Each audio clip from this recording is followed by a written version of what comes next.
You are listening to This is Oklahoma, hosted by Mike Hearn, telling stories of Oklahomans and those that have made it their home. What's up, guys? Welcome back to another episode of This is Oklahoma Podcast. Mike Hearn here, your host, back with another episode. Excited to share this episode with you today, but before we do, I've got to thank our sponsors. First of all, the Oklahoma Hall of Fame. They've been a huge part of this podcast for the last few years. So the Oklahoma Hall of Fame have been sharing Oklahoma's story through its people since 1927. For more information on the Oklahoma Hall of Fame, go to www.oklahomahof.com. And for daily updates, go to oklahomahof on Instagram and give them a follow. Our other sponsor today is Chickasaw Nation. Now, the Chickasaw Nation have sponsored pretty much everything in Oklahoma. They're a huge supporter of Oklahoma, and it's an honor to have their name and their brand supporting this podcast. A huge shout out to Governor Anatobi for supporting this podcast. It really means a lot. Our third sponsor is Diffie Ford Lincoln down in El Reno. Now, this one makes me so happy because these guys are great friends of mine, play a lot of golf together. I've bought my cars from them, do most of my oil changes down there, have a cup of coffee, hang out down in El Reno. It's a good spot to go. And not only are they great friends, but they provide a great service. So for over 60 years, third generation family owned Oklahoma business down in El Reno. They're also in Bethany as well. So people in the Bethany area know the Diffies really well. But if you're looking for anything new, used, Ford, Lincoln, or whatever, I'm sure they could find anything you want. Check them out, diffieford.net, and then on Instagram at diffiefordlincoln. This episode is presented by Citizens Bank of Edmond. Citizens Bank of Edmond has been serving Edmond since 1901. They pride themselves on investing in the community and are here for all your personal and business banking needs. For more information, go to mycitizens.bank and follow them on Instagram at Citizens Edmond, as well as go bank there, because I bank there too. It's been a fantastic personal experience for me. I've had my podcast account there now, my podcast business account there now for 4 years now, I think, and it's been fantastic. So definitely worth your time. They're a great group of people, and they're always there to answer the phone when I forget my password, because I seem to forget it daily. So yeah, go to Citizens Edmond and check them out. It's been awesome. What's up, guys? Welcome back to another episode of This is Oklahoma. Mike Hearn here, host, back with another episode. Got a fantastic episode for you today. It gives me great pleasure to introduce to the podcast Julie Stewart of Kiss and Punch. And Kiss and Punch is not a gym or anything to do with martial arts. Look it up on Instagram. The Instagram will be down below in the description. It's illustration, drawing animals, and really cool stuff. And we're going to get into it, get into why Julie decided to leave, I guess, the corporate world of being a lawyer and get into drawing really cool stuff and using social media to do that. So, Julie, thanks so much for joining me today. Thank you for having me. Yeah, I'm excited to dive in. I found your Instagram and started looking at, like, obviously the cards that you do and all the illustration stuff, and obviously you have a skill for drawing and an eye for design and detail. But you were a lawyer before that, and you were like a really corporate lawyer, which is total opposite worlds, right? A really corporate lawyer, yes. Yeah. This is true. So before we dive into, I guess, the corporate stuff, let's set a little bit of context. Tell me a little bit about you. I am originally from Salt Lake City, Utah. Okay. That'll kind of lead into why I chose Oklahoma. But I'm half Vietnamese and half Scottish American. I always loved to learn. Was a smart aleck as a kid, as my mother would probably tell you. Loved art as a kid in Utah. So Growing up in Utah, loved my childhood. Looking back now, I feel like art class there was not the same as other places. Mm-hmm. This was like let's go out and pick a maple leaf off the ground, and you're going to make a trinket dish. You're going to stamp it into clay and make a dish out of it. Or, we're going to make a animal pillow, and you're going to draw a face on it, and you're going to sew it together. And wood shop and things like that, like way advanced compared to the things I see my son do, or when he was in school. So that has a lot to do with, I think, my love for art.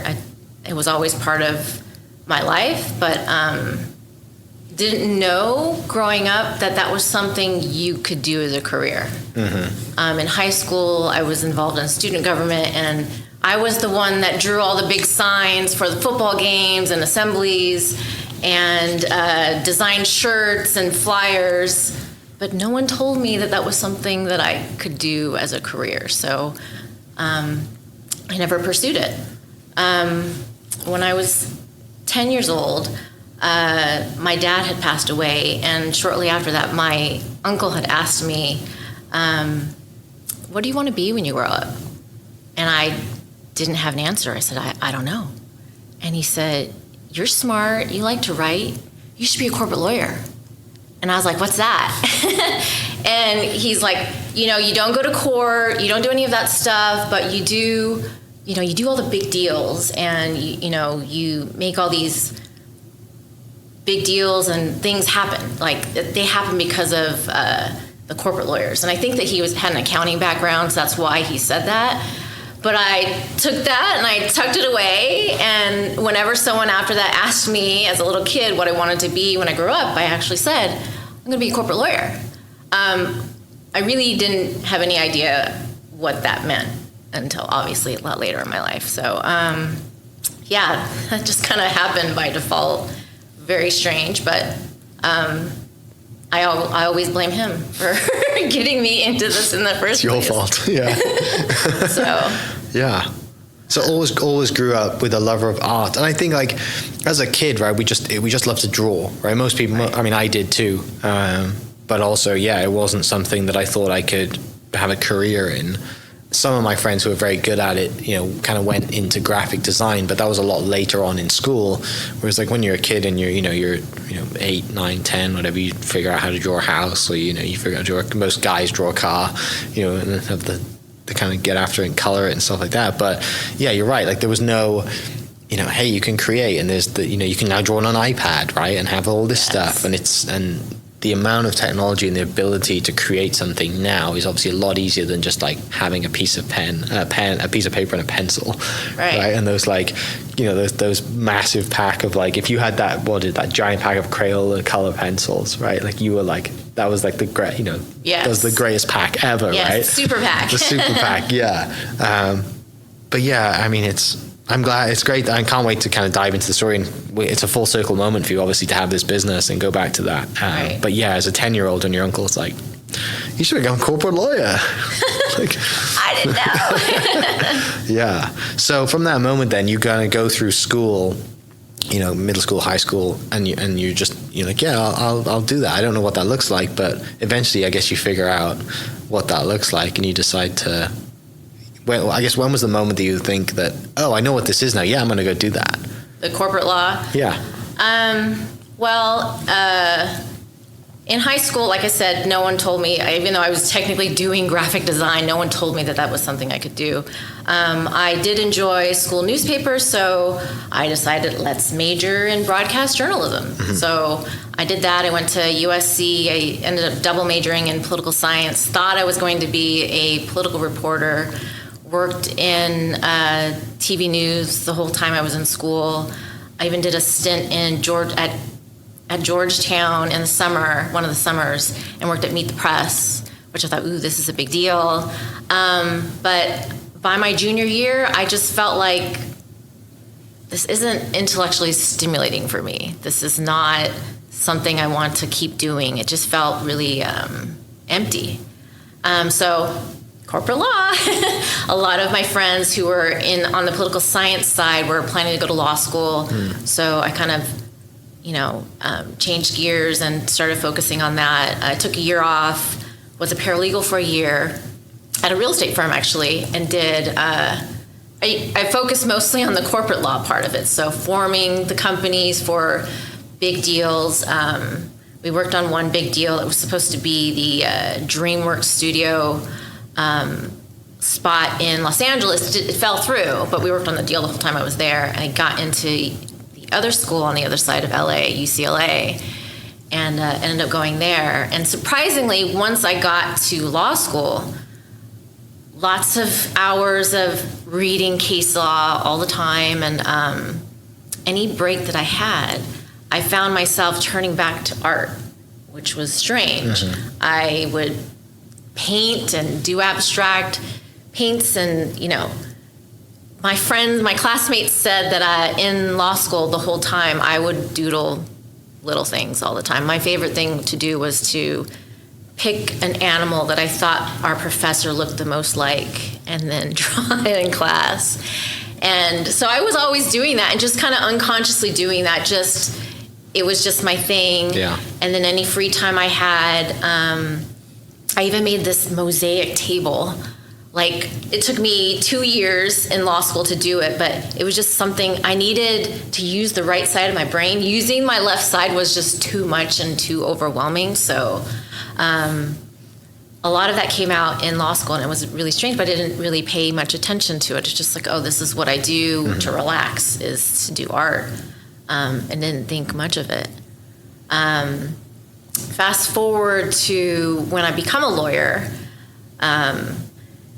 still doing things like that, and just not, being in these really big meetings. I mean, I'm the lowest of the totem pole, but I'm in the meetings, and like, I'm supposed to be taking notes, but like when it gets to the boring parts where they're just, fighting and stuff, I'm just like doodling. And I'm sure the partners that I worked with are just like, why is she doing that? I just did that. I don't know. It came naturally. Until one day I was at my firm, and I would say most of all of my bosses that were lawyers were horrible. Every single one of them. This one in particular was very childish, and he liked to fight like we were in 4th grade. So we had it out, and I was like, I got to take a walk. And I, picked up my stuff, and the law firm was in Westwood Village, so I'm still by UCLA. And I walk out, there's, a bunch of restaurants and stuff, and I stumble upon a stationery store. This stationery store is the store that whenever we did a big deal and we closed, this same partner would take us there, buy us a fancy $400 pen, which I could care less about, because you can't draw with it. It's like really like, so when you're trying to sign something, that's the kind of pen you pull out. But it's like, not the one to draw. Functionally, Yeah, it's total just, opposite. Yeah. And I didn't realize they had a card section in the back. So I'm wandering around. I end up in the store, wanders the back, and I just start looking at the cards, and I'm like laughing. I mean, at this point, I'm doing like kind of like scrapbooking type greeting cards just for family and close family and friends. I do like 10 a year at that point, like nothing big, nothing crazy. But I was gone for 2 hours. And I remember, finally turning my phone back on, and people were just like, where are you? Like, we've been looking for you. Like, what are you doing? And I'm like, I'm just down the street. I'll be right back. And I found myself after that going back every time I was stressed out. So I feel like the art came with stress. Like, that was my relief, made me feel better. And one day I'm in the store and I'm looking at this card, and I'm like, it's letterpress card. And I'm like, I can do this. I could totally do this. Like, I do this all the time. Just, I don't know how the printing process works. So right then and there, I went back to the office and looked up letterpress printing and learning how to learn. And I signed up for classes in San Francisco, of all places, but I didn't have to go that far. But I signed up for classes at the San Francisco Center for the Book, and I started flying up on weekends to learn everything I could about letterpress printing, and I did that for like a year. Yeah. Started signing up for graphic design classes at Otis College of Art and Design in Los Angeles. So I was learning again, doing all of this on the side while maintaining a full-time corporate job. I did entertainment law at that firm, so that was really crazy. And we had big clients like Marvel and Upper Deck and things like that. So I basically didn't sleep. I just was doing this all the time. Right. And then decided, maybe I should not do the law firm life and billable hours life, and let's go in-house. So then I go in-house at Honda, which isn't close. I have to commute there. But I thought that I mistakenly thought that would be a cush job and ended up not being a cush job. I probably worked more there because there the law department was kind of weird. Like, I was the corporate person, so I did contracts. That's what a corporate lawyer does. It's just contracts. And all the litigators there, they use outside law firms, so they didn't really do much. They just sit back and like relax and let them do everything and just review it. Little me, I'm the only corporate person. I'm doing all the corporate structure stuff. I'm doing contracts for all of the, purchasing department. And Honda's a huge company, so it was a lot of work. But by that point, Kiss and Punch had already started. So I probably did both for 5 years. Wow. And that got to be pretty exhausting. Yeah. Well, I mean, it's successfully now a true, it goes from like a true side hustle to what you do full time, right? Which is kind of like, quote, the American dream, whatever it is you want to call it. Like, most people, and hopefully people listening to this, and if they've listened to this, or if anyone's listened to this for an extended period of time, there's many stories of that, and I love that. Like, it's, This Is Oklahoma is a version of that too. It's like you find something, you go down a career path and you do it the corporate thing or whatever it is, because society tells you need to do something, get a job and have a W-2 and a salary and have a house with a picket fence and 2.5 kids and a dog. Right. And you kind of go down that road, and then one day you might look at yourself in the mirror and be like, actually, I remember what I used to do as a kid, and I want to do that. I love doing it, and now now there is a platform to do that, right? And then it becomes, it slowly goes from a passion to a business, and then, like I said, you get to a point where you're like, you know what? I don't want to go to work every day. I want to do this, which I can't wait to dive into that too. Backing up a little bit though, why did you choose to go to California, to go to USC from Utah? Oh, sorry. I should back up.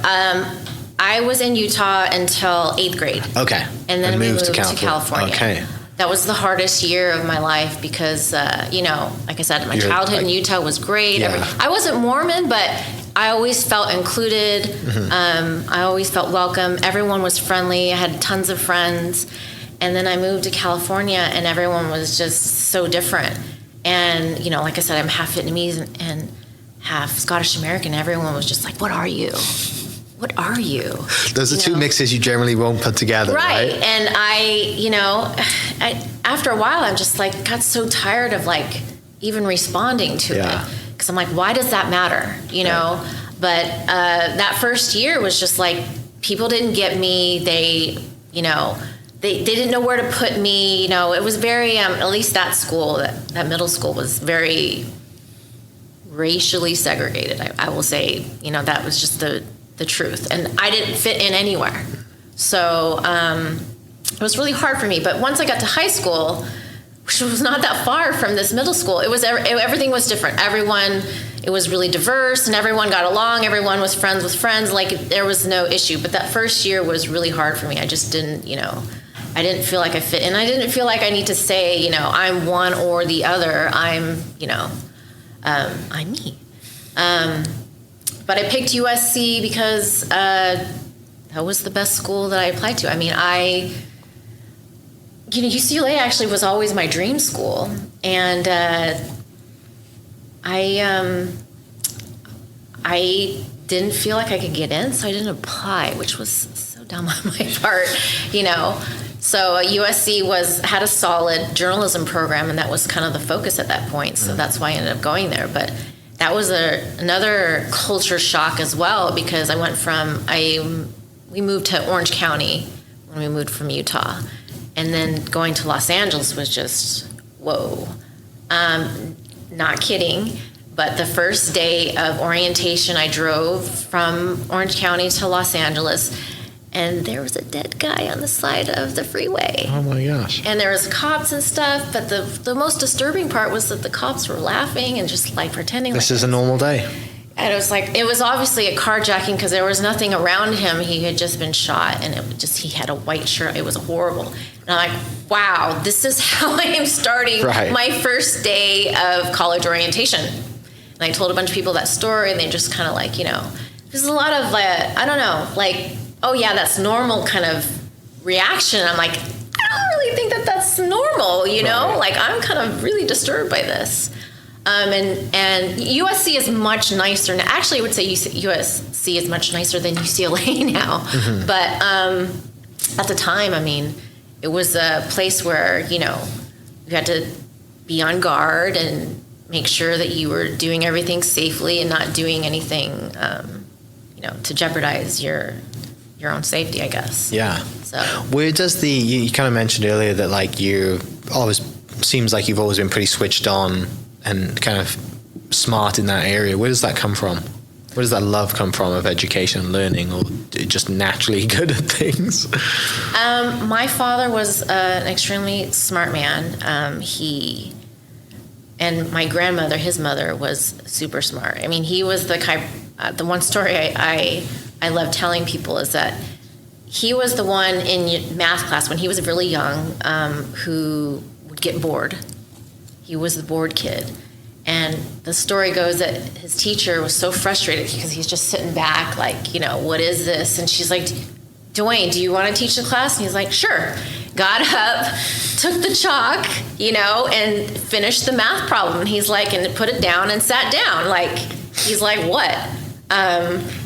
He would read like cowboy novels, like in a day, like thick cowboy novels. He ended up being an engineer for the Air Force, super smart guy. We would watch Jeopardy together before he'd passed away. And he was the guy that could answer all of the questions. I mean, except for the things about music and, modern day culture. Things. That was me. Now I'm like, oh, Michael Jackson. But, yeah, he was a really smart person. My mother, he had met her in Vietnam, brought her and a bunch of her relatives from Vietnam. And, I don't know. I think that maybe that's why they didn't end up staying together, because she was from a family of 8 kids, and she had to stop going to school so she could provide for the family. So the education was like starkly different. And she was never like a tiger mom or anything like that. She was just like, be grateful for your education. Be grateful that you can have those things. I didn't have that. So you have that opportunity, like, use it. So I think that kind of stuck with me. But I already had a love of learning. And now living here in a new place, love to learn. We're at the Hall of Fame. I want to go look around, So that's just kind of always been part of my personality. Yeah. So you finish USC and then you go on to do your doctorate at UCLA, right? Yes. What was was that like, is there a gap there, or do you just know I'm going to go stay in school, I'm finally going to apply to my dream place, I'm going to go? The trick is to get into better grad school is to take a year off, because then they use the grades from your senior year. And my senior year at USC was the best grades I had. So I'm like, okay, I will do that. I was a paralegal at the real estate firm, and then learned a lot. Went to UCLA because it's the top 15 school. So it was really like a huge deal. I actually, when I got the email that I got in, it was on April Fool's Day, and I thought it was a joke. Who's pranking you? I was like, wait, they're not sending like the official letter? Like, why do I get an email? So I had someone at the law firm who had gone to UCLA and graduated. He was like a first year. He called up the admissions office, like, are you guys sending email? You're not doing the letters anymore? Are you sending emails out? So he confirmed that I had gotten in, and at that point, I still had a few law schools to hear back from, but I already knew, like, UCLA's it. So I was really happy about that. Yeah, it's a pretty cool moment, right? To get that and finally get to your spot. And also, like, for being a paralegal for a year, you're just like, I want to be a lawyer, right? Like, I want to go do this. I can push paper for a year and deal with all these people that sometimes you probably don't want to deal with, and some days you're probably glad to be away from them, and go do, like, and then go for it. And obviously you do that. And how was that experience at UCLA? Was it everything you kind of dreamt about? Law school's hard.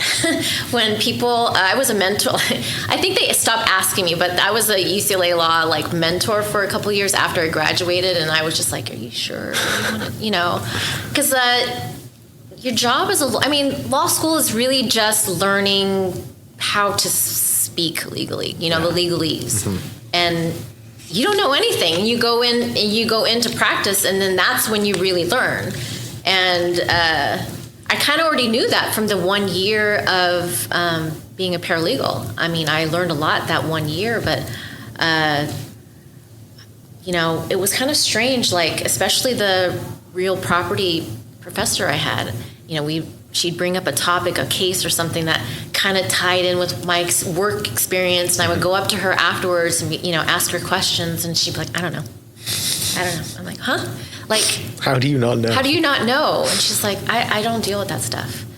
And I'm like, okay, that just the first, she doesn't know anything about that. And then something else came up that first year, and I was like, asked her again, and she's like, I'm not really sure. I really don't know. And I'm like, I think that you are far removed from reality and how real estate really works, maybe, because these are not I don't even know what the topic was, but it was not something, convoluted at all. And she just had no practical experience. And I think that she had only really practiced for a couple of years, so she didn't really get a lot of real life work experience. So me knowing that, contracts was my favorite, my favorite subject in my first year. I did well, because I got it, I dealt with some of that. I didn't understand a bunch of, some of the legalese details, but it was a good experience, but it was exhausting to read all the time. That's why I really think that the art just kind of came in, because it's just my eyes need to rest. They need to do something else besides, review all these these cases. They're really just prepping you for the bar exam, which thankfully I passed the first time, because I don't know, I didn't want to go through that again. Yeah, it doesn't seem like a fun process. There's so much pressure on you too, and then the amount of time that you wait to hear, right? And then obviously everyone hears at the same time, and it's just like, I had to go watch a 3-hour movie. I was like, I need something to pass the time, because this is so stressful.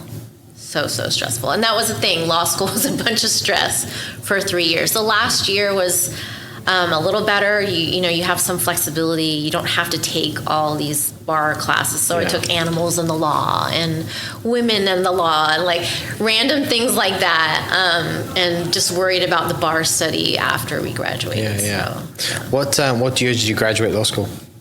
What year did you graduate law school? When was this? 2001. Okay. So then you go into the corporate world, you start working, and you finally... No? That was actually a really bad year. Okay. So I was set with, I got to do corporate law. I don't want to be a litigator. And a lot of my older friends from the year before, they were getting these huge pay raises just to be a first year. It bumped up significantly. And then the .bomb era happened. Yeah. And then everything kind of sank. And then on top of that, so when I graduated, I was like, I had offers to do litigation, and I just didn't want to. I knew that wasn't for me. And I didn't want to pigeonhole myself, because I knew that if you started down one road, you were going to end up being that bankruptcy lawyer you never wanted to be, or, that litigator you didn't want to be. So I held firm, and I was fine. I'm fine. I'm graduating at top school. I will find something. And then 9/11 happened. Oh, yeah. And I literally was writing out letters and sending them out to people. And I was like, okay, I got to take a break from that now, because no one's going to be focused on this. I eventually got a job at a small family-owned law firm. The husband was the corporate lawyer, and the wife was the litigator, and they had a small little practice, and I worked there for a couple years, and then got into the bigger firm where I ended up doing more entertainment type had entertainment type clients, and that was a better experience, but yet again more stress. And then it just I don't know, I thought being an entertainment, it was really entertainment finance. So you think that your clients have it easy, but they actually work more than you do, because they're just go-getters. So it was kind of crazy. But just mergers and acquisitions, things like that. I learned a lot of different types of areas while I was in corporate law. I mean, I won't bore you with them, but, I worked at the SEC when I was at UCLA, so I did some insider trading there, but those filings, I mean, it's just a lot of paperwork. It's a lot of paper. And I'm still dealing with paper, right. but, A little different. Nice, pretty paper. Yeah, that gives you a totally different reaction to being served, right? Yes, it's a lot more fun to send someone a card. Yes. So it says, obviously, that you started Kiss and Punch 2010. Well, before that, I actually did wedding invitations. Okay. So you do the cards for family and then the invitations. A lot of people kind of do the same thing where they, at that point I was printing myself too. Yeah. So, the wedding industry is hard. I mean, it's easy because a lot of people that get married and want invitations and things like that. So getting the work is easy enough, but oh man, I had a couple experiences with groomzillas, and that was enough for me to be like, okay, I'm done. Let's try greeting cards. And at first I was really intimidated because I didn't know what my style really was. I just thought, oh, okay, you need birthday, you need all these different topics, and kind of went with that. But it took a while to kind of find my voice. Actually, a year after getting into greeting cards, I had printed a kind of like it was Facebook status card. It was, congratulations on your change status, and it looked like the old Facebook, like a snapshot of it. And I actually got that mentioned in a Wall Street Journal story about stationery, how stationery was making a comeback. So when I had stumbled in that stationery store and saw all these letterpress printed cards, that was like a revolution, like that was starting up. And people were finding these antique presses and, learning how they worked, because, this was something that pressmen did, and, this was not something that a lot of normal artists were even learning or doing in school. In design school. So that was like a revolution, and like getting into that I was like one of the early people doing that. But I lost my train of thought. So you're doing obviously Kiss and Punch while you're in work. Yeah. Tell me about that transition then. Tell me about that, like that. I mean, are you at this point working towards thinking, wow, I can really do this? Was the goal from start just be like, I'm going to sell this stuff, or when you get those first couple of sales, you think, man, I can really do this for the rest of my life? Well, now I remember the Wall Street Journal thing is really kind of what opened my eyes. Yeah. I had one little paragraph. She interviewed me for like 10 minutes. She put one little blurb about me, that I was a small studio in Los Angeles, had a Facebook card. And then all these retailers from around the country started messaging me on Etsy. Hey, do you sell wholesale? I had, at that point, I don't even know how many cards I had. I maybe like 6. Yeah. So I didn't know, much about it. And, but I kept getting, inquiries that I thought, I need to look into this. Maybe this is how I scale up, is by, selling wholesale, because then you're making a bunch of cards and then you're just selling. But I didn't know anything about it, so I ended up taking some courses on how to sell wholesale, because I had no idea.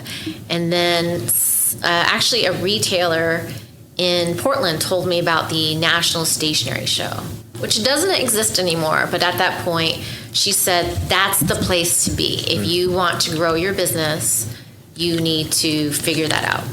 And so I walked it in 2011, and I thought, okay, great, I'm going to do this. Like, I need to figure out how, but I'm going to do this. And, I was kind of intimidated, because this is not your typical trade show. These people had stationary lines, but they look like stores. Like, they were so intricate and so detailed, and a lot of my stationery colleagues are just really talented and more than just, cards. And so they made these beautiful booths and stuff. And I was like, wow, I got to really figure this out. So while I was Well, the next year I got pregnant, so I had my son. Got rid of all of my printing press equipment. Took a break. Yeah. No, I got rid of it because I didn't feel like it was safe. Oh, sure. For a little Fair, baby to be around any heavy equipment like that. So I found my pressman who I still use, and he prints all of my things. And thankfully, I know everything about letterpress to know when there's an issue or not. And so I skipped that year, and then I debuted the following year, and I did that National Stationery Show for 4 years in a row. Some of my first retailers, were from actually Oklahoma. Chirps and Cheers, that's in OKC. Mm-hmm. They were originally in Edmond, I think, with the previous owner, and they were one of my first stores to carry my line, so that was really great. And there was another one that's was in Norman called Postscript, but they're not in business anymore. So it was great to meet. Retailers in person, and I did this on the down low. Like, I was at Honda, and I was like, I have to have this week off, this whole week, and so I basically dedicated myself to flying to New York, not answering any emails, no phone calls, nothing, and just focused on doing the show for 4 years in a row. And then, they got to be, the more I did the show, the more I grew, and the harder it got to be to juggle it all. I literally would be at my desk, and I would be folding cards under my desk, and I had like a glass. I didn't have any privacy. I didn't even have a door. It was just a glass wall. So, like, if you really pay attention to what I was doing, I'm like folding cards to put together wholesale and retail orders. And if you were in the mailroom, you knew, because I have this little pretty package, this like big box of stuff, but most people weren't paying attention to what I was doing. So I did that for 5 years, and then I retired from law on April Fool's 2015. Nice. Yeah. Full on, like from day to like get your offer from UCLA to, right. to there. Yeah, that's I didn't really even think cool. of that until now. That's really cool. So yeah, you go to this show, and you get opens your eyes, and then like you said that you're into this like for the next 5 years. When do you decide then? Do you decide like that this might be, is it like the year that you decided to retire from law? Or, I mean, it sounds like when you have your mindset on something, you're going to do it, although it's for fun. Like, clearly you're getting wholesale orders, you're making money from it, there's a reason that you kept working at it and you love doing it. When was the moment that you're like, you know what, I'm doing this, I'm pulling the trigger, I'm working towards this, I'm gonna retire from law, and actually like this is going to be my full-time business? The juggling started taking a toll on me. Yeah. I got to the point where I would get sick for like a month, which just never, happened in my life. And it got to the point where I was going to the doctor all the time, and he's like, I can't just keep giving you antibiotics. It's not working. Right. Like, what are you doing? And I tell him, I'm like, I'm taking all the stuff you're saying, He's like, you need to rest. Not to mention you're a mother as well. Right. At this point, you need to you're rest. Newborn. Like, that, I think that's the only medicine I can, or advice I can give you, is just prescribe you 10 hours of sleep a night. 8 to 10 hours. I mean, it was at the point where like they wouldn't let me. This is before you worked at home, and it's a Japanese company, so FaceTime means a lot to them. So I worked from home, but it wasn't. It was like intense. Like, you are leading this meeting. This is before Zoom, so it was like, okay, guys, let's go through this. And it wasn't easy because there was no Zoom, so it was really difficult. And I wasn't resting. And at the same time, I felt like, okay, I'm steadily growing, but I don't feel like I could ever get kiss and punch to where I want it if I don't do this full time. Yeah. And then you're grappling with, am I really going to give up a 6-figure salary to do this? And benefits and all the other stuff. Yeah. The benefits were insane there. I paid like $30 a month for like coverage for all of us. It was, so I really had, I grappled with, but you're right. Like, once I make a decision, I'm going to go for it. So, one thing that really we tried to do for, before I knew I was going to quit, was try to find a house. And in Los Angeles, that's pretty daunting. I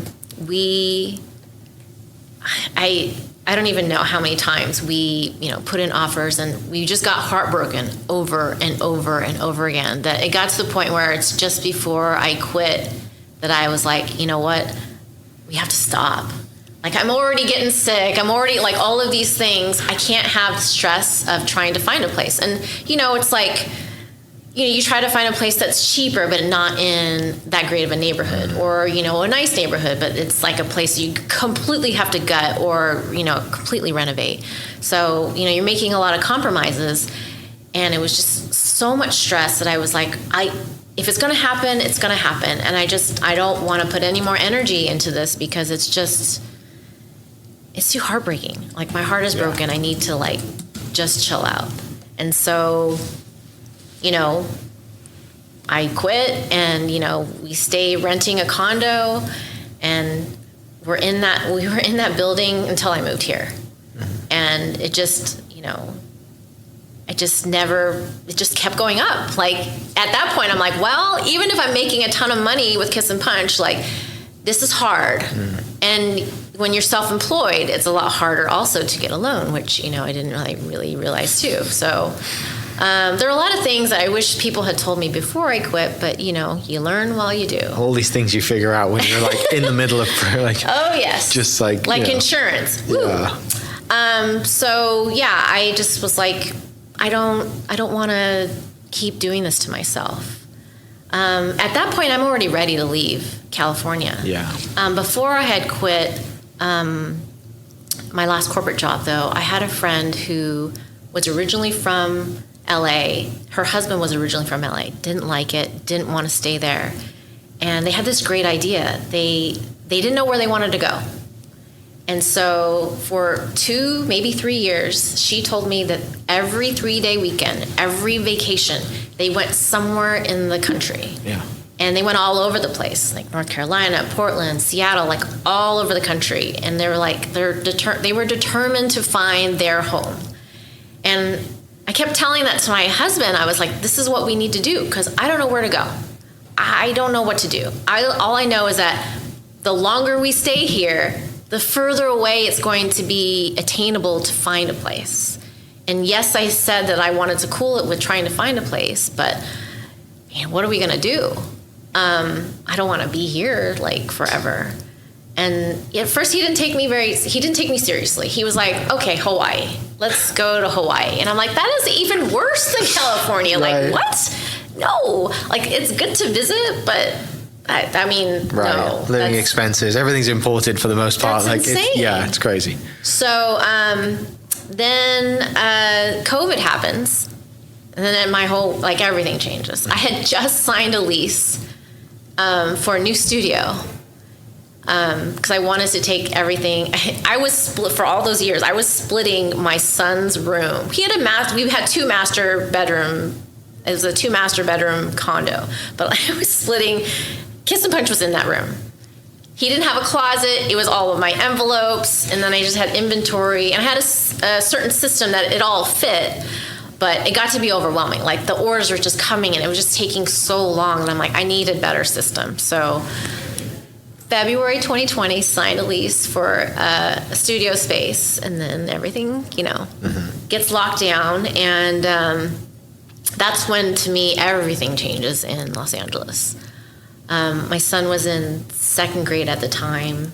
They finished out that year, but then he starts 3rd grade, and everything is still locked down. I don't know about here, but everything there was, you couldn't do much. I have friends that didn't go to the grocery store for 3 years, like things like that. So he starts 3rd grade, and that's kind of a transition for kids. They go from, just fun little projects to, like, no, you got to read this and you got to answer questions. You're more involved. You're writing. You're doing all these new things. So this is how he has to start 3rd grade, is virtually, and it's awful. It's really awful. He has these really sweet teacher, but kids, they don't know what to do with Zoom, right. And it was kind of heartbreaking to watch him every day because, if he got asked a question and he didn't answer correctly, he saw himself on the screen fail. He saw the teacher's reaction. He saw his classmates' reactions.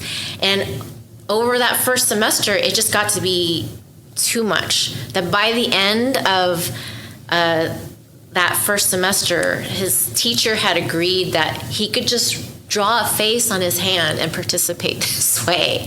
And I was like, wow, let's look into homeschool. Yeah. So I thought it would just be a temporary thing.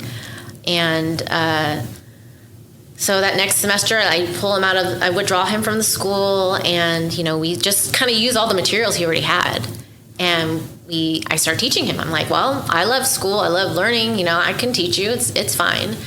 And I thought that he was at a 9-10 school. Like, this is like a top-notch elementary school. He did not know so much. I was upset. I was like, you should know this. Yeah. You really should know this. So we were going to work on this. And as his teacher, he ended up thriving. And I'm like, I wonder what we should do. Meanwhile, the school still hasn't opened yet.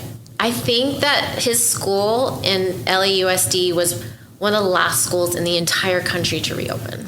I want to say April is when it finally opened, which is only one more month before school ends. Yeah. So at that point, I'm like, I'll just be your homeschool teacher. I'm confident enough to go all the way through middle school if you want, and then let's just try to find a place that we can move, because everything in LA at that point just becomes tent city. Yeah. It's like really depressing. And I'm still in Westwood. I'm still by UCLA. Like, I didn't even left the area.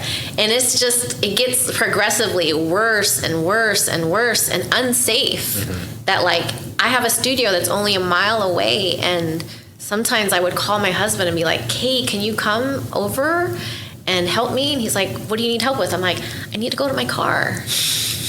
He's like, what do you mean? I'm like, there's just some people around. I'm by myself. There's no one. I was my studio was above another retail business. So, but I was there by myself. Right. And I was just like, I don't feel safe. No. So he had to do that for me multiple times.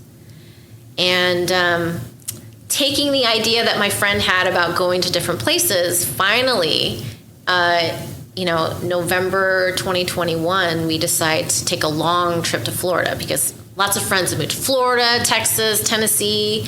And I'm like, maybe, like, let's try it out. It's not Hawaii, but the sun shines. There's sun there.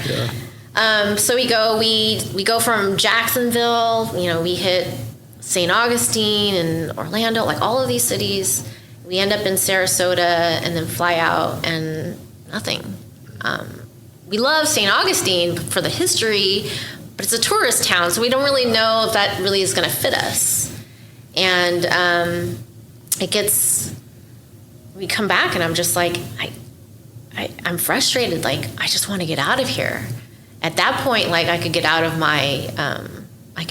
my studio lease, but there's flexibility now. I'm homeschooling my son. My husband works from home. Like, I work from home. I mean, we can go anywhere. Anywhere you want to go. And so how I land in Oklahoma is weird, because it has nothing to do with anybody. I actually have cousins who live in Moore, but every time I would see them, I always saw them in California. I never came to visit. They're like, oh, Oklahoma's so boring. You don't need to come. We'll come here. And they would come. They would come every summer. Never said anything other than boring. So I thought, oh, okay, But in 2021, I start going on social media more. I see it's helping my business, and I get on TikTok. And on TikTok, I seem to really connect with a lot of people from Texas and Oklahoma and like just this general area. And a friend on TikTok sends me, I start talking about it too. I go on lives and I start saying, help me. I need to leave California. I don't know where to go. And they send me this article that says, the top 5 most affordable states in the country. And it's like Mississippi and Alabama, I think Arkansas, and then Oklahoma. I don't remember the 5th one. Missouri, I think, is pretty cheap too. Yeah, that might be it. And thought, well, I have family in Moore. I don't know what that means, but I'll think about it. So November 2022, I just spontaneously take a solo trip out here, and I fall in love. It's kind of crazy. Like landing, I'm like, there's nothing here. Like there's no mountains at all. It is so flat. But I go to Bricktown. I go downtown. I see how clean and safe it is. The energy is amazing. The people are so friendly. It reminds me of my childhood. And then I see all the cows and horses. I don't think I mentioned, but when I was in Utah, my grandpa had a small farm. He had some cows and pigs, and then his next door neighbor had horses that I would ride any chance that I got. So all of that comes like flooding back, and I just see a flash of Lake Hefner, and I'm like, wow, there's a lake house at a man-made lake. Like, I don't get it, but I love it. And it's just amazing. And it takes some time. I come back, and I should back up, but when I'm at the airport leaving that first weekend, I'm at Will Rogers, and the most amazing, the brightest orange sunset ever just comes, shooting through the terminal. And I'm like, wow, this place is incredible. And I leave with a lot of hope, because I saw the house prices. I was like, are you kidding me? Like, this house would be $2 million in my neighborhood in Westwood. It's just insane. And I love everything about it. And it was more diverse than I thought. Like, my family really, I would have been here sooner had they told me more about what it was like. Because they had been thriving here for years. Yeah. And, never really said anything. So I was like, well, trying to keep it a secret. and that's what I think. I felt like Oklahoma is like the best kept secret in America. Like, I want to tell people and I want to shout it, off rooftops, but at the same time, like, don't come here. Please don't come here. Only if you've been approved, because, Right. We need nice people here. So yeah, and since I've moved here, and it was a struggle to move here too. Like, I came back and, my family is like, what? Oklahoma? Really? Are you serious? And I'm like, yeah. And I'm like, let me just take you. Let me take you. And every time we came, and I made 5 total trips before we actually moved here. But it was 4 trips with family. And it was like, just, it's diverse. It's more than you think. And it's kind of weird how so many people have, these weird notions about Oklahoma. They have no idea. And I don't feel like a lot of Oklahomies like necessarily correct them. And I'm fine with that. I'm fine doing the same. Oh yeah, just think whatever you want to think. It's just a bunch of cows. Yeah. Tornadoes, horse and carts. You never want to live there. It's terrible. Right. Yeah. Yeah. Stay out. Little do they know, it's like foodie heaven. Right. My sister had told me before I moved here, she said, I will visit you once, and that is it. And I was like, whoa, what? Because you're family, I'm going to visit you once. Right. And I was like, oh, we have to make it so awesome when she gets here. Yeah. And so she came, and I had my housewarming party like the weekend that she was here. And I took her to all of my favorite places. And I remember she has this thing when she goes to a new city, she has to have the donuts. And I'm like, I don't know of a donut place. I don't really do donuts. And for her sake, I was like, okay, let's go on Yelp. I'm going to look and find something. And I found like a 5-star donut place, fresh donuts. And I was like, I don't know. Like, it's got good ratings. Let's try it. Take her. And I think it's open from like 5 to 12. We got there like almost 11:30. So it was really late. And I show up and it's like, there's barely anything in the cases. And I was like, well, let's go for the fritters. There's a cronut, all of these things. And the woman is so nice. She's so sweet. You can tell she just puts so much love into what she makes. And I walked away and I was like, she's getting a 5-star for me because, right. And they were incredible on top of that. And it was at that point my sister was eating the donuts back at our house that she's like, I think we'll come back. We'll definitely come back. And I was like, Yes. What donut place was it? Fresh Donuts. Okay. Shout out Fresh Donuts. Yes. For persuading your sister to come back. Oh, and she's like, when are we doing coming this back? again? Yeah. She's a professor at North Central College in Naperville, Illinois, which I had considered moving to as well. I was like, I just need to get out of California. Yeah. You said you're a foodie. I'm a low-key foodie. Yes, but still, like, I consider myself a low-key foodie too. I mean, I got the Scottish tongue, so I can't eat a lot of spicy. Same. There's just when we had come to like house hunt, we stumbled upon a Peruvian restaurant in Edmond, and we go there every week. I mean, it's amazing. Zambrano's. And that first time that we went there, we actually met with the owner, and he told his story. You know, he talked about how he came from Peru and went to Miami initially and tried to make it there, and it was such a struggle. Like, he couldn't get ahead.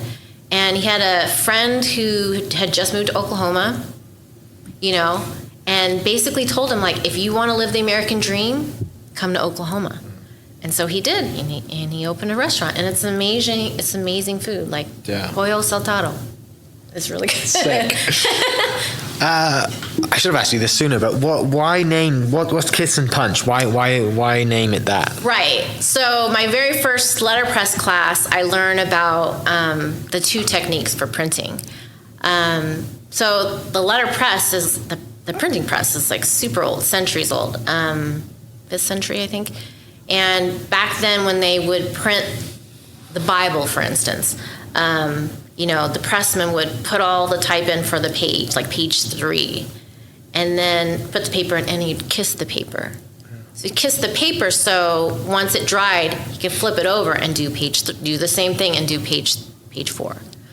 So that's the kiss technique. Okay. But when I was talking about when I was stumbled upon the stationery store, the new technique was to punch it. Gotcha. And to punch it is, I don't use tree paper. I use cotton paper, so it's cushy. And so you pad the press, and then you punch. You know, it's punching the image into the paper, and so you can feel the texture. I should have brought you some. Sorry. Okay. You can feel the texture of the artwork, and that's what makes it special. Gotcha. Where, and I guess how did you develop? When and how did you develop like your style into kind of like the products that you have? Because I think, you know, you obviously have a sense of humor in your style. You know, so where does that come from? And also then that fits you into, you know, your USP or, you know, for the business. It was through the trade show. I mean, the trade shows were great in New York because you got real live reactions. It's different from doing like a craft show in person when it's just a consumer. But the trade shows, it's the retailer who has a store, who knows how to sell cards, and gives you their feedback. And you know, one of the first punny cards I did, my sister, she's going to really hate she's going to really hate me for saying You can name her if you want to shout her out. Come back to Oklahoma. I call her Teeny. Yeah. I came out with the hope you have an unforgettable birthday, and I drew a little simple bowl of pho. Yeah. And that's a Vietnamese pun. Yeah. And she's like, no one's going to know what that is. And I'm like, but people eat pho all the time. It's not just our own culture thing. It's everybody now. It's totally everybody. And she's like, I don't think so, but you can try it. And I'm like, it was a hit. And I was actually, and I'm going to say this, I was actually the first person to do that pho, and then it's taken off since then, and people have done way better than me with that card, but that pun. But like a lot of Vietnamese restaurants would be punny, and so I got a kick out of it. I saw the retailers' reactions to it, and wordplay was always a thing I had with my dad too. Dad jokes, I mean, come on. So I just thought this would be really fun, and some of the few ones that I would do here and there, would sell well. So I'm like, maybe this is what my niche is. I need to focus on that. And I'm not I'm kind of a big deal kind of person. I need to be challenged. So I will spend hours trying to figure out something. If I just recently did a hamster cart and I haven't drawn a hamster yet. So I'm like, I need to think of something. It's got to be different. I don't want to do what everyone else is doing. It's got to be unique and it's got to be me. So I definitely try to do puns that are not already out there, I guess. Sometimes that's what people want, and here and there I'll be like, fine, I'll do it. But I'm always trying to make it different and challenge myself. So. That's kind of like, how do you keep progressing, right? How do you keep making it different and fresh? And that it is obviously your kind of lawyer background and way with words and learning, just reading a dictionary basically just to find words, but also it needs to be funny, and the dad jokes I think ties into something you remember about you and your dad, which is nice. True. To have that come back around. But how about kind of like the process then of like, and how that's changed over the years of, you're drawing stuff, but also now with like AI, you could probably just type into ChatGPT, hey, give me a cartoon character of this. Like, has that been different? I haven't used ChatGPT for that, for the actual artwork. I've seen some amazing things, so I definitely want to kind of see what they come up with. But I did a TikTok live maybe like 6 months ago, and I needed some pun ideas for a trade show. It was a small trade show I was doing it, and they wanted they had a punny card category for you to try to. It was a contest. So basically, if you got punny award, then it would be displayed at the actual trade show.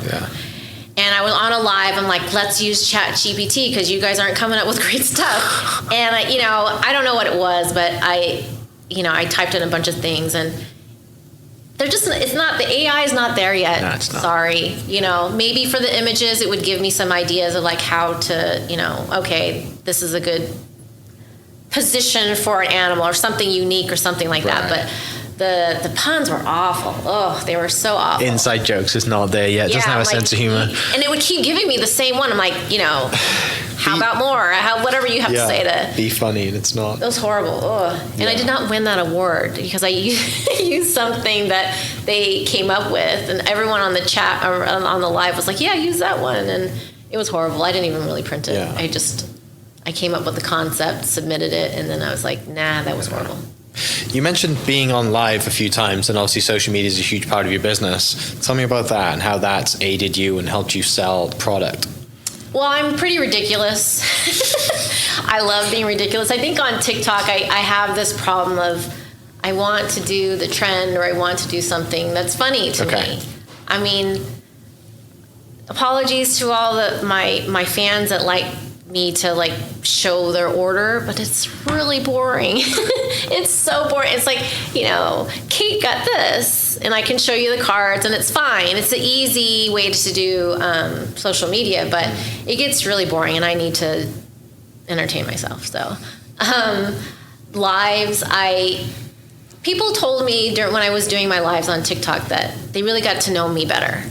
And even though I did all the ridiculous stuff and they see my, silly puns and whatnot on my actual products, that they really got to know me. So I thought that was nice, but, that's really time consuming too. And TikTok has changed so much in the last 6 months that it's kind of stopped doing that because TikTok Shop just kind of took over. But if I see a funny trend and if I can apply it to my business, I love doing that. It's, I think it's showing me. People might be like, what is wrong with this girl? But it's me. That's me,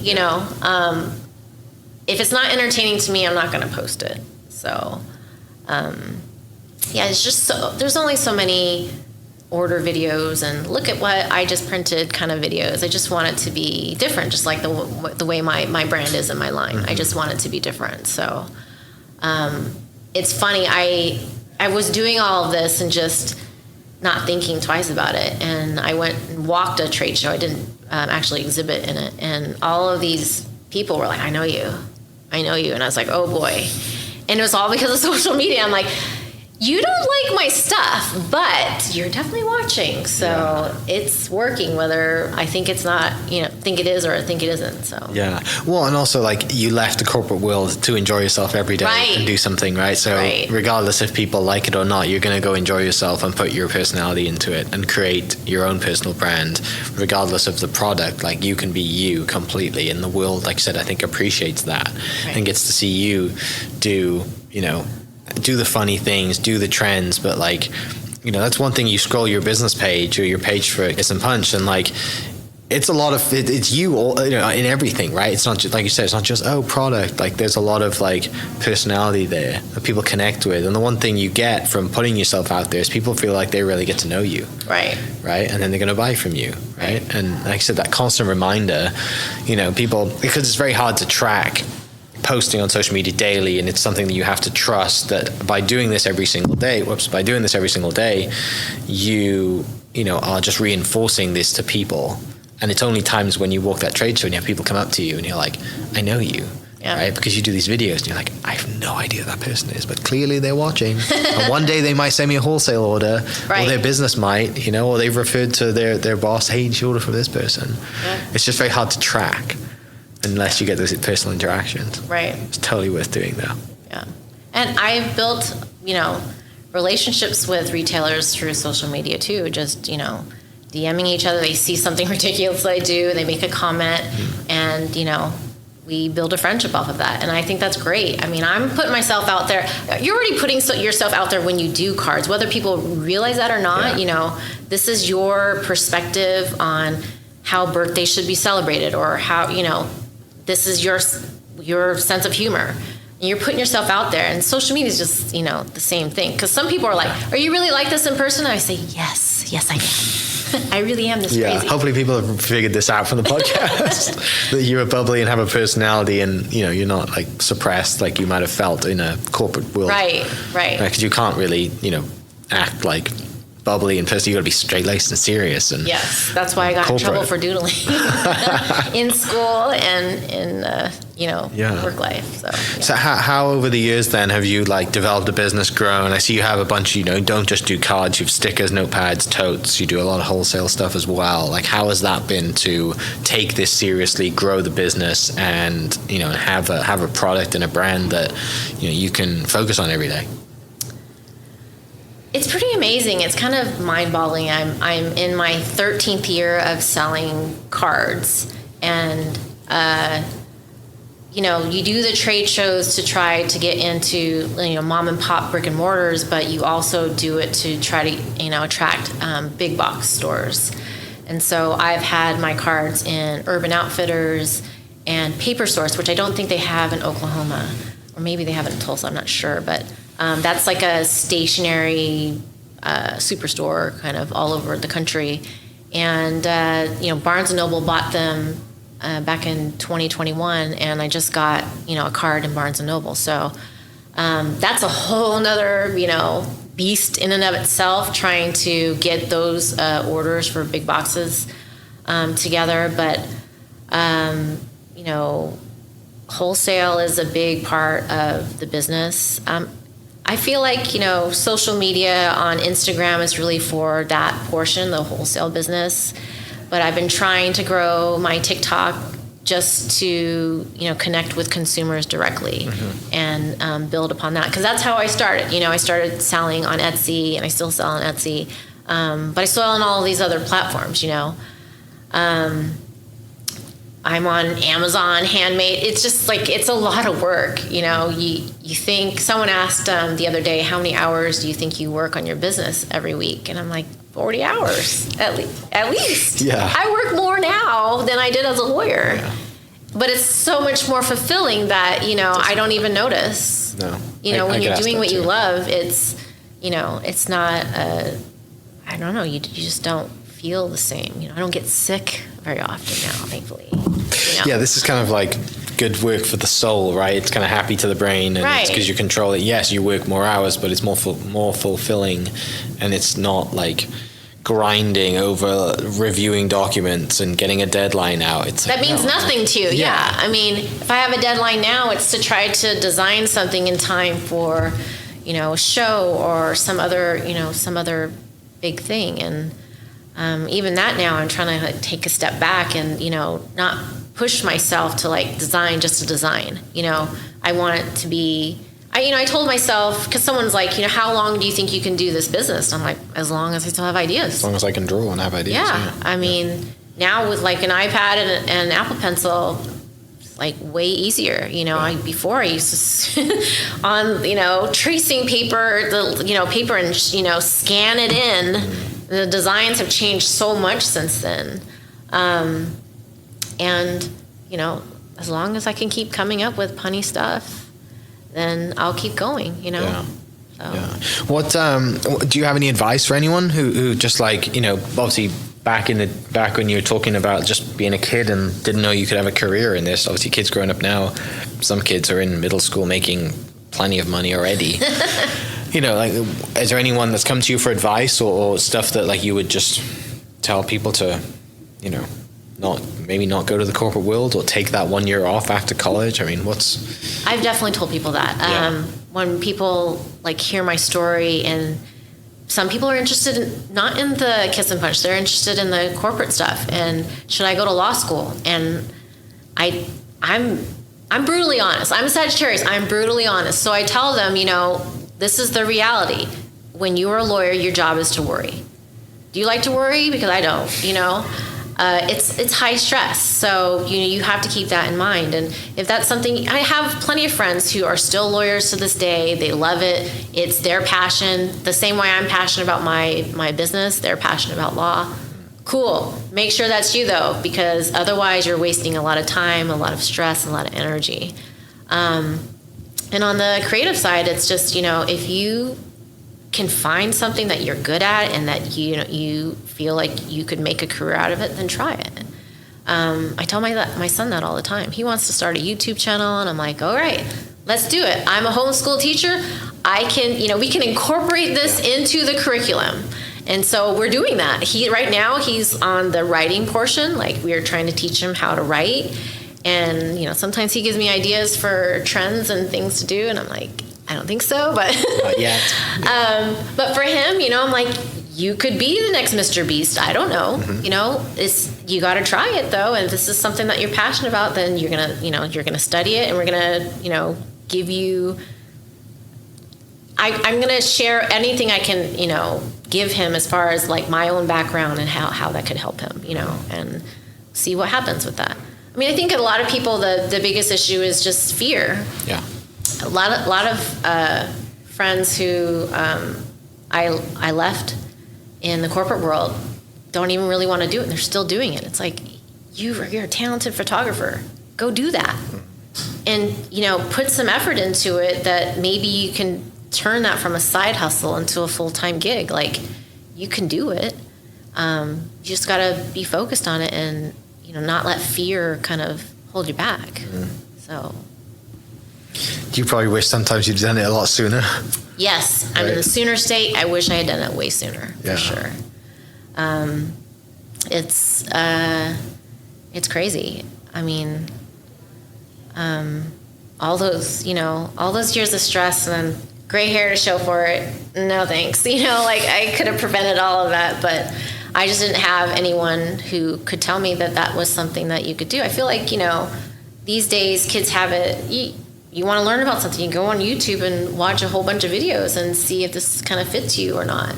I remember when I was a kid, I looked up how to be a comedian, it was some kind of book, and I read it in elementary school, and I was like, whoa, that's a lot of pressure. No, not going to do that, because I didn't know what I wanted to do when I got older. That's why the whole corporate lawyer thing kind of happened, because I just was not sure. I'm like, I'm not going to be a engineer in the Air Force like my dad, I don't know what to do. So, but kids these days, like, they want to be a comedian. They can watch these videos, they can study them, they can do all these things. They have, they have it made, really. Yeah. There's no excuse. If they got the free time to do it, then they should try. So I try to kind of impart that kind of belief system in my son. I don't know if it's working, But we'll see when he starts, his YouTube channel. Yeah, subconsciously, I'm sure it'll always be there, right? Because the good thing about being homeschooled and obviously being around an entrepreneur as yourself, like he's always going to see that, right. Regardless if he hears it from you and listens, he's always going to have that example of you, like doodling after dinner or just grinding or whatever it is, like just working on something that, like 10, 15 years from now, he's gonna be like, oh, like where does that work ethic come from? Well, it comes from an example of mum doing right. this every night, and even though she loved it, it was still work, but it was right. working towards something you love to do, rather right. than like you said, kind of reviewing documents after work. That's just like, God, they clearly visibly they can see that you're frustrated with what you're doing. Yeah. Sounds like you're a continual learner as well. Yes, for sure. What's kind of the focus at the moment? Are you a YouTube learner? Are you a big reader? Kind of how do you learn, and what are you learning right now? Definitely both. Yeah.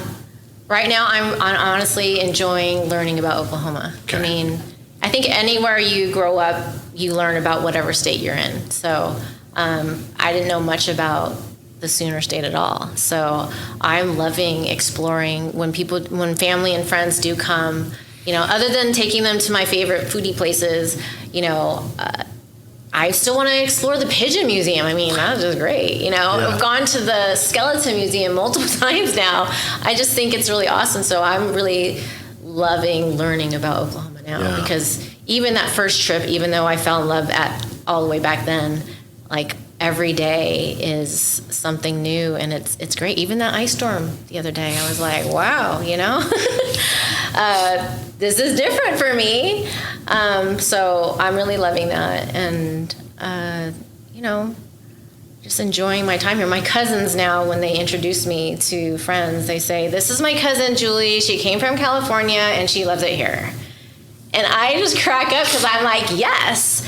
And what's crazy to me, and I don't see this, but people say when I got here in August that they can tell that I'm so much happier on social media. Like, what is it about me? Like, I'm the same goofy person. Like, I don't see it. What are you seeing that I'm not seeing? But they can tell. And I think that's great, That makes me so happy that somehow that's translating in some way. Yeah. Have you read Boomtown yet? No, okay. I listened to that podcast. You need to read that book. That book. Yeah, the book's great, and it'll kind of give you appreciation for Oklahoma City as well, and just the funny little stories in that. But yeah, I mean, obviously this building's great, full of history of kind of the state and the people in it. The Oklahoma History Museum's really good. Right. Pop over there, it's great. Cowboy Hall of Fame is fantastic too. I would love that. Yeah, you'd love that, and do all that stuff. I mean, there's so many. Like that's the good thing about here is like, there's so many things that you can kind of experience, and for the most part, they're pretty quiet. Like you're not gonna, like you can go to the bombing memorial on a weekday and just kind of go through, and there's no, there might be a few kids classes there maybe, but like you can really have an experience rather than like going to a museum in LA or whatever. It's just like tourists everywhere, and she's like, I can't have a moment. That's what museums are about, is having peace and quiet in front of something. Well, that's one reason why I love it here. I feel like there's my mantra for this year and moving forward, I think, is transitioning from chaos to calm. Yeah. And because my life I've been back to California 3 times now already, and every time it's like, I don't want to be here. I'm so glad we left, and I love the quiet. I love the peacefulness of Oklahoma. It's great. I had a previous guest on the podcast, Connor Quinn, a couple of weeks ago, who came from LA as well, and he's like, I love the fact that we don't have traffic.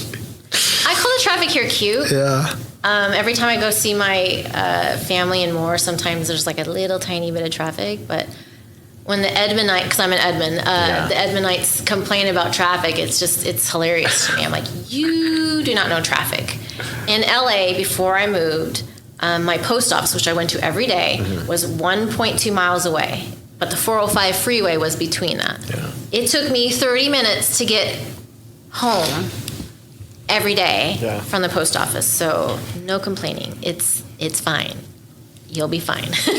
Do you have your stuff in any of the stores in Edmond?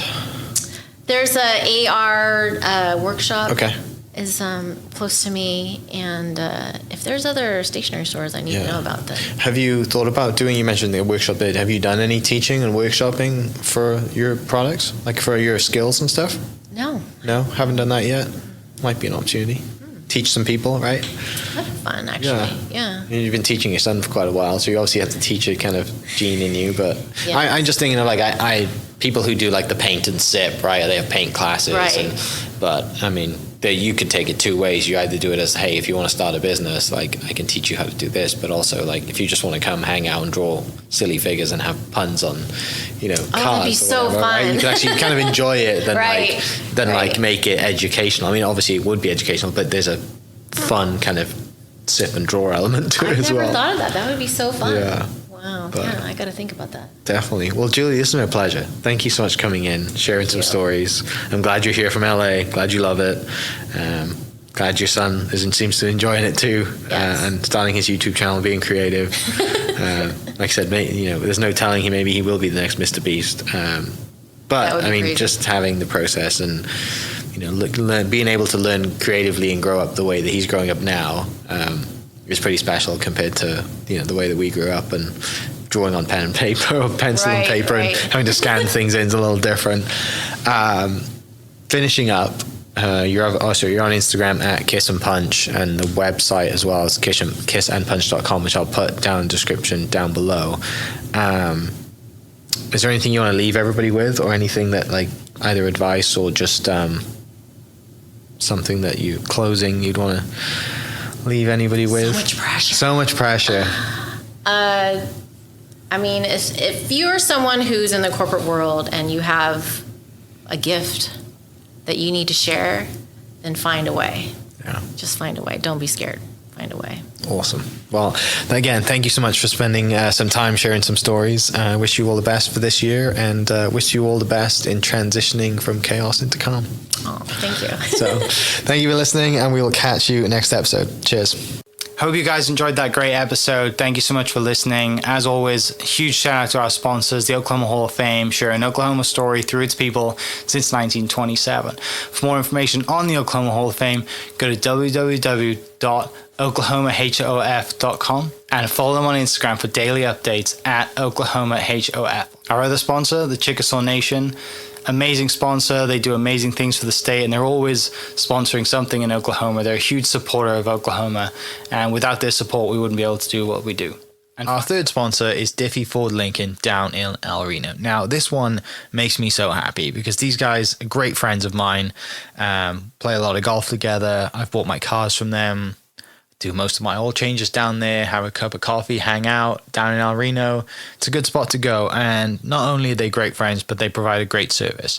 So for over 60 years, third generation family owned Oklahoma business down in El Reno. They're also in Bethany as well. So people in the Bethany area know the Diffies really well. But if you're looking for anything new, used, Ford, Lincoln, or whatever, I'm sure they could find anything you want.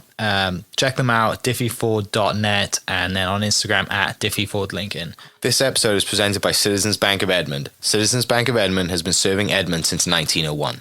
They pride themselves on investing in the community and are here for all your personal and business banking needs. For more information, go to mycitizens.bank and follow them on Instagram at citizensedmond, as well as go bank there, because I bank there too. It's been a fantastic personal experience for me. I've had my podcast account there now, my podcast business account there now for 4 years now, I think, and it's been fantastic. So definitely worth your time. They're a great group of people, and they're always there to answer the phone when I forget my password, because I seem to forget it daily. So yeah, go to Citizens Edmond and check them out. It's been awesome. Thank you for listening. We are inspired by those around us and hope that you are too. Make sure you subscribe to this podcast on your favorite podcast platform and leave us a review so we can keep telling your stories. For more great Oklahoma content, follow This Is Oklahoma on Facebook and Instagram.